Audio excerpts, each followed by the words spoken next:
Hello students, welcome once again in our mathematics YouTube video lecture of class 12. Till now we have completed up to question number 8.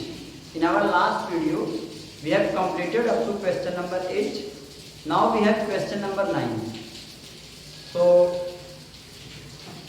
as like the previous questions, from question number 9 onwards we have to decide the given function is bijective or not, means it is 1 1 onto or not. So question number 9 says that let f such that n tends to n, मतलब यह कोई function है जो natural number पे लिखा गया है और fn की जो वैल्यू है वो n प्लस 1/2 होती है अगर n ऑड है और n/2 होती है अगर n इवन है। मतलब अगर आपको f3 या f5 या f1 की वैल्यू निकालनी है, जब n ऑड है तो इसमें रखेंगे और f2 f4 f6 की वैल्यू निकालनी है तो यहाँ रखेंगे। तो आपको बताना है state whether the function is bijective, justify your answer. बताना है कि क्या फंक्शन बाइजेक्टिव है या नहीं। तो बाइजेक्टिव होने के लिए 1 1 होना चाहिए और onto भी होना चाहिए, तभी वो फंक्शन बाइजेक्टिव होता है। तो आइए देखते हैं f1 की वैल्यू निकालेंगे तो n के प्लेस पर हम रखेंगे r है इसे यहाँ रखेंगे तो हो जाएगा 1 + 1/2, यहाँ पे 1 + 1/2 और 2/2 कट के बना गया। f2 अगर निकालना है तो n2 और 2n इवन है, इसे यहाँ रखेंगे तो 2/2 कट के बना गया है। आप देख पा रहे हो कि f1 और f2 की वैल्यू सेम है, बट 1 और 2 तो इक्वल है नहीं, मतलब 1 का भी इमेज 1 है और 2 का भी इमेज 1 है, इसलिए ये फंक्शन 1 1 फंक्शन नहीं है। यहाँ पे लिख दिया गया है या कुछ नॉट 1। ठीक, अब हमें आंटू चेक करना है। तो मान लेते हैं n कोई नेचुरल नंबर है कोडोमेन में, n कोई नेचुरल नंबर है कोडोमेन में, तो n के लिए कोई न कोई इधर डोमेन होना चाहिए तभी वो आंटू होगा। अब n कोडोमेन में है मीन्स n इवन भी हो सकता है, n ऑड भी हो सकता है।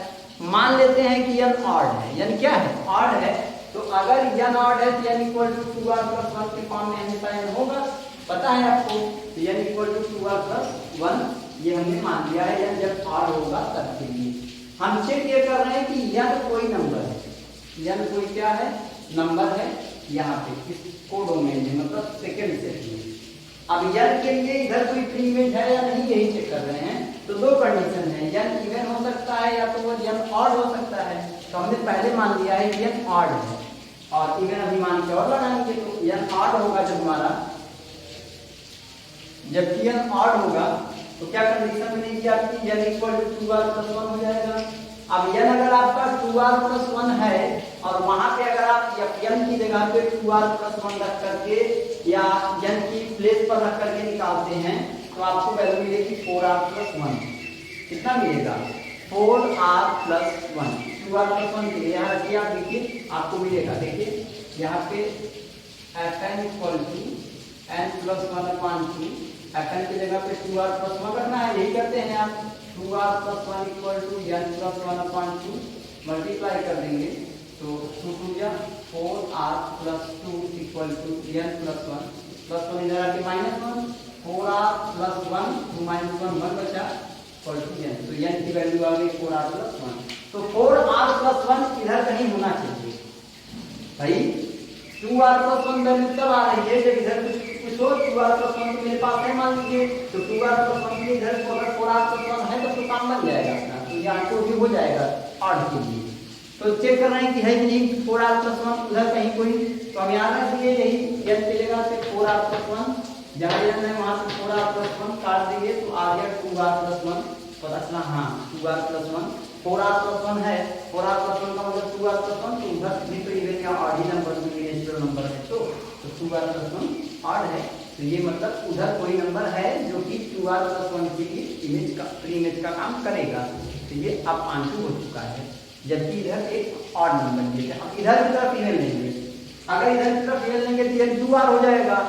तो n अगर आपका 2r हो जाए तो इवन के लिए कौन सा कंडीशन लेते हैं, इवन के लिए 2r नीचे वाला, तो 2r = हो जाएगा n/2, तो 2 2 या 4r = n। अब यही आप रख दीजिए यहाँ पे उठा करके, तो रखेंगे तो हो जाएगा 4r = 4r तुम्हारा 5 है, जगह पूरा काट दिए 2r।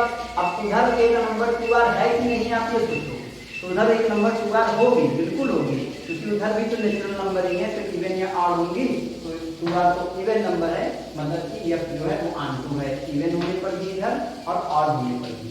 तो अगर f ऑन है लेकिन 1 1 नहीं था ये, इसलिए ये जो होगा वो बाइजेक्टिव नहीं होगा। 1 1 था बट ऑन नहीं था, इसलिए ये बाइजेक्टिव नहीं होगा। बात समझ में आई?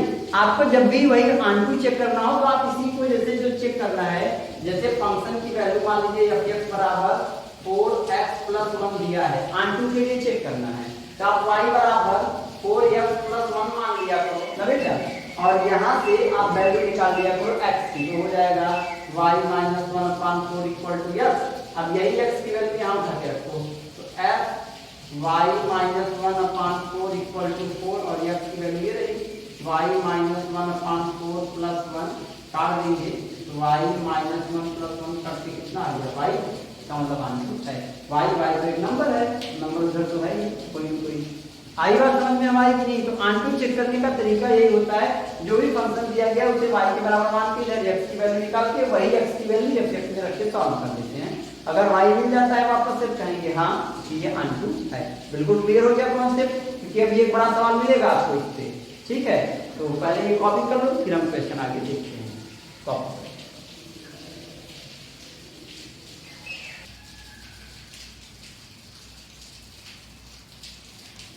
now we have question number 10. Let a equal to r minus 3.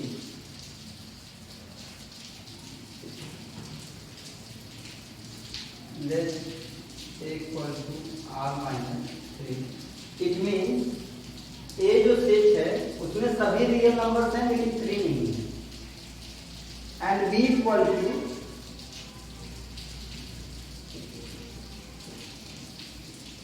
r - 1, मतलब b जो नंबर है उसमें सभी रियल नंबर है लेकिन 1 नहीं है। कंसीडर द फंक्शन, आपको एक फंक्शन दिया गया है, consider the function f such that a tends to b। आपको एक फंक्शन दिया गया है जो a से b की तरफ है, या कीजिए function a tends to b defined by, और डिफाइंड है क्या कि f(x) equal to x - 2/x - 3 is f11 and on2 justify your answer। तो आपको 11 on2 चेक करना है, चेक करना तो सरल है। ध्यान से देखते हैं इसको, बहुत ध्यान से देखिएगा। क्या ये 11 है? 11 होने का मतलब है कि x1 x2 दो वैल्यूज हो या xy दो वैल्यूज हो, और f(x) इक्वल टू fy अगर करते हैं तो f(x) fy इक्वल होने पर x इक्वल टू y आना चाहिए, तब वो 11 कहा जा सकता है। तो इसको अगर हम देखते हैं, मान लीजिए let x, y belongs to a, x और y a के हैं, सच दैट, और इस तरह से हैं कि f(x) equal to fy, function x की वैल्यू fy की वैल्यू के इक्वल है। f(x) की वैल्यू है x - 2/x - 3 और fy की वैल्यू होगी y - 2/y - 3। सॉल्व कर देते हैं बेटा, x - 2 का मल्टीप्लाई y - 3 के साथ और x - 3 का मल्टीप्लाई y - 2 के साथ क्या हो जाएगा? x से y में xy माइनस x से 3 में 3x माइनस 2y प्लस 6, और इधर क्या हो जाएगा? xy minus 2x minus 3y और प्लस 6। ढेर सारा कटेगा, xy 6 कट गया, माइनस 3x माइनस 2x, इधर हो जाएगा माइनस 3x प्लस 2x और minus 3y plus 2y। y एक तरफ कर दिया, x एक तरफ कर दिया, तो हो जाएगा minus x equal to minus y, means x equal to y. x equal to y आ गया है, जबकि f(x) इक्वल टू fy था तब, इसलिए f इज 1 1, यह हमारा क्या है? 1 1 है। अब ऑन2 कब होगा? आपको बताया था मैंने, जैसे f(x) इक्वल टू कुछ दिया है तो उसको आप y के इक्वल मान के x निकाल लेते हैं, और वो x उठा के f वाले की जगह पे रख देते हैं, और अगर फिर y आ जाता है तो आप कह देते हैं कि ये आंटू है। तो ये आंटू होगा, मान लेते हैं लेट y इक्वल या y exist, let y exist या y belongs to b, y b में बिलोंग करता है, जिसके लिए इधर एक कुछ दिया गया है, for which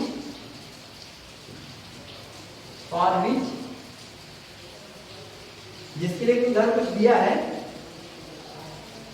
any pre image is given, या आप समझने के लिए लिख सकते हैं, ये आप राइट उसको let y belongs to b, बस इतना लिखो कि y b में बिलोंग करता है, y b में बिलोंग करेगा, यानी किसी न किसी नंबर की वैल्यू y आनी चाहिए। तो मान लेते हैं कि y इधर है आपका, तो ये fx पूरा y बन जाएगा, तो y equal to x minus 2 upon x minus 3। Solve कर देते हैं इसको, x से y में xy माइनस 3y और x माइनस 2, हमको क्या निकालना है x, तो x से एक तरफ होगा, तो अगर ये इधर की तरफ लाते हैं xy minus x is equal to 3y minus 2, x निकाल रहे हैं, 3y उधर x इधर, x कॉमन करेंगे तो y minus 1 equal to 3y minus 2, x equal to 3y minus 2 upon y minus 1। ये किसकी वैल्यू आई बेटा, x की वैल्यू आई है। अब यह उठा के यही रखेंगे, मीन्स वैल्यू निकाल देंगे x 3y minus 2 upon y minus 1 की, याद रख लीजिए। तो पहले कितना है आपका x है, x के प्लेस पे कितना रखना है आपको, 3y minus 2 upon y minus 1 minus 2 upon x minus 3, तो x के प्लेस पर फिर ये पूरा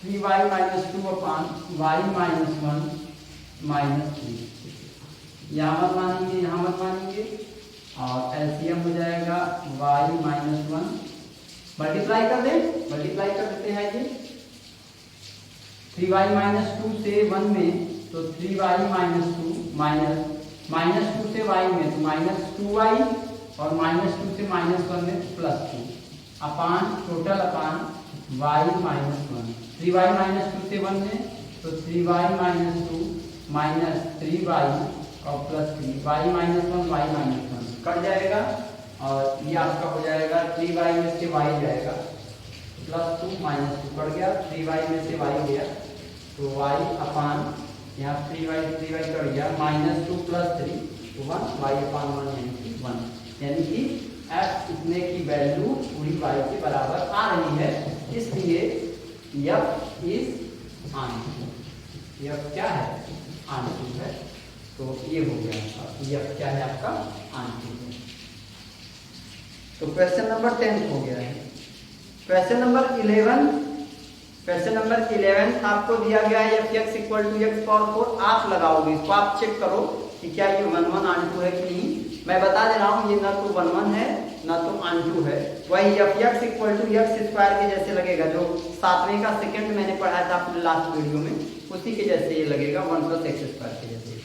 और fx इक्वल टू 3x, तो ये 1 भी है और आंटू भी है, जबकि r टेंस टू r सभी रियल नंबर्स लेनी है, तो ये 1 भी है और आंटू भी है, इसलिए आपका क्या होगा, हो जाएगा। तो आई थिंक ये आप पूरा कर सकते हो कि नहीं कर सकते हो, ये पूरा हो ही चुका है एक्सरसाइज आपका। अब जो इसके बाद का एक्सरसाइज है, मतलब इस एक्सरसाइज में हमने क्या क्या पढ़ा, फंक्शन के बारे में पढ़ा कि केवल ये 1 और आंटू चेक करना है। 1 कैसे चेक करते हैं, मान लेते हैं कि xy पहले सेट से बिलोंग करते हैं, और इस तरह से करते हैं कि fx इक्वल टू fy और fx equal to fy solve करने पर अगर x इक्वल टू i आ जाए तब वो 1 होता है। सभी क्वेश्चंस का तरीका यही है 1 चेक करने का। आंटू कैसे चेक करते हैं, पहले पूरे फंक्शन को y के बराबर मान करके उसमें से x की वैल्यू निकाल लेते हैं, और जो x की वैल्यू आती है वही x की जगह x रख करके निकाल देते हैं। अगर फिर y आ जाए सॉल्व करने पर तो वो आंटू होता है। तो आई थिंक आप समझ गए हैं कि 1 और आंटू कैसे चेक करते हैं, या अपने मन से कुछ x और y की वैल्यू रख कर भी आप चेक कर सकते हो। इसके बाद का जो एक्सरसाइज है, composition of functions and invertible function, तो ये एक्सरसाइज कर चुका है। कंपोजिशन ऑफ फंक्शन नहीं पढ़ना है, इनवर्टिबल फंक्शन भी नहीं पढ़ना है आपको। 2020-21 के लिए।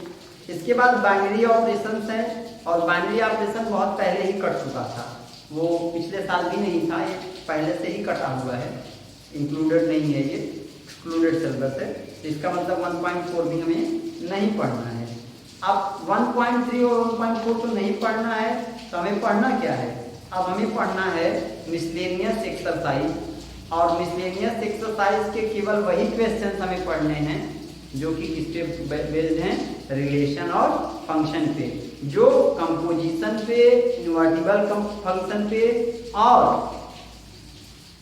बाइनरी ऑपरेशन पे बेस्ड क्वेश्चन होंगे, वो छोड़ देंगे इसमें भी, ठीक है। केवल रिलेशन और फंक्शन वाले पढ़ने हैं, तो वो अपने हम नेक्स्ट वीडियो में डिस्कस करेंगे। लेकिन आप लोग इसको दूसरे बुक से भी सॉल्व कर लीजिए और इसकी लैंग्वेज पे विशेष ध्यान दीजिए, ठीक है। Okay, thank you student.